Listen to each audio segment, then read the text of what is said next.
அனைவருக்கும் வணக்கம்.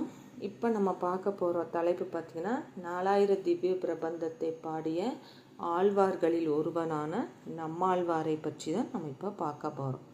இவர் பிரமதி வருடம் வைகாசி மாதம் விசாக நட்சத்திரத்தில் ஆழ்வார் திருநகரில் கரியார் உடைய நங்கை தம்பதியருக்கு மகனாக தோன்றினார்.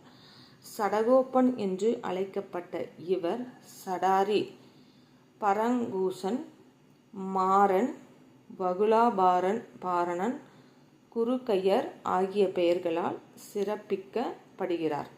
திருமாலே சடகோபனை நம்மாழ்வார் என்று அழைத்ததாக வரலாறு கூறுகிறது. திருமத் நாராயணனின் படைத்தலைவனான விஸ்வகேசனரி அவதாரமாக கருதப்படுகிறார். விஸ்வகேசனரி அவதாரமாக அழைக்கப்படுகிறார்.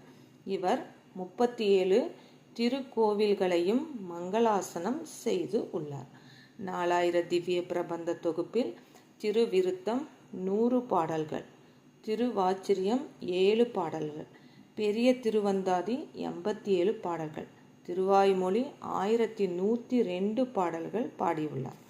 அடுத்ததாக பார்த்தீங்கன்னா, அதாவது இருக்கிற ஆழ்வார்களையே நிறைய பாடல்களை பாடியவர் நம்மாழ்வார். அடுத்தது பார்த்தீங்கன்னு சொன்னால் திருமங்கை ஆழ்வார். இவர் நல வருடம் கார்த்திகை மாதம் கிருத்திகை நட்சத்திரத்தில் சோழ நாட்டில் உள்ள திருக்குறையலூர் என்னும் ஊரில் ஆலி வள்ளி திரு தம்பதியினருக்கு மகனாக தோன்றினார். பெற்றோர் இவருக்கு இட்ட பெயர் நீலன். இவர் எம்பெருமானினுடைய 5 ஆயுதங்களில் ஒன்றான சர்க்கம் என்ற வில்லின் அம்சமாக கருதப்படுகிறார். இவர் 46 கோவில்களையும் தனியாகவும் பிற ஆழ்வார்களுடன் சேர்ந்து 36 கோயில்களையும் மொத்தம் 82 கோயில்களையும் மங்களாசனம் செய்து உள்ளார். இவரே ஆழ்வார்களுள் அதிக கோயில்களை மங்களாசனம் செய்தவர் என்ற சிறப்பினை பெறுகிறார். அதாவது இருக்கிற ஆழ்வார்களே அதிக கோயில்களுக்கு சென்று மங்களாசனம் செய்த ஆழ்வார்களில் முதன்மையான ஆழ்வார் என்றும் அழைக்கப்படுகிறார். 4000 திவ்ய பிரபந்த தொகுப்பில் உள்ள திருமொழி 1084 பாடல்களை, திருக்குறுத்தாண்டகம் 20 பாடல்கள், திருநெடுத்தாண்டகம் 30 பாடல்கள், திரு எழுக்கூற்றிருக்கை 1 பாடல், சிறிய திருமடல் 40 பாடல்கள், பெரிய திருமடல் 78 பாடல்கள் இயற்றி உள்ளார். இருக்கிற ஆழ்வார்களே உன்னதமான ஒரு ஆழ்வார் அப்படின்னு சொன்னால் திருமங்கை ஆழ்வார். அடுத்தது பார்த்தீங்கன்னா குலசேகர ஆழ்வார். இவர் பிரவ வருடம் மாசி மாதம் புனர்பூச நட்சத்திரம் கொல்லி நகரில் திருவஞ்சிக்களம் என்னும் ஊரில் சேர மன்னருடன் சந்திர குலத்தவருமான திருடவிரதகம் மகனாக அவதரித்தார். திருமாலினுடைய மார்பில் இருக்கும் மணியான கௌஸ்துப அம்சமாவார். இவர் போர்க்கலையில் சிறந்து விளங்கியவர். வடமொழியிலும் நன்கு தேர்ச்சி பெற்றவர்.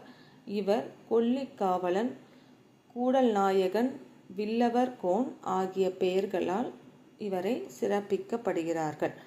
இவர் தனியாக ஒரு கோயிலையும் பிற ஆழ்வார்களுடன் சேர்ந்து 7 கோவில்களையும் மங்களாசனம் செய்துள்ளார்.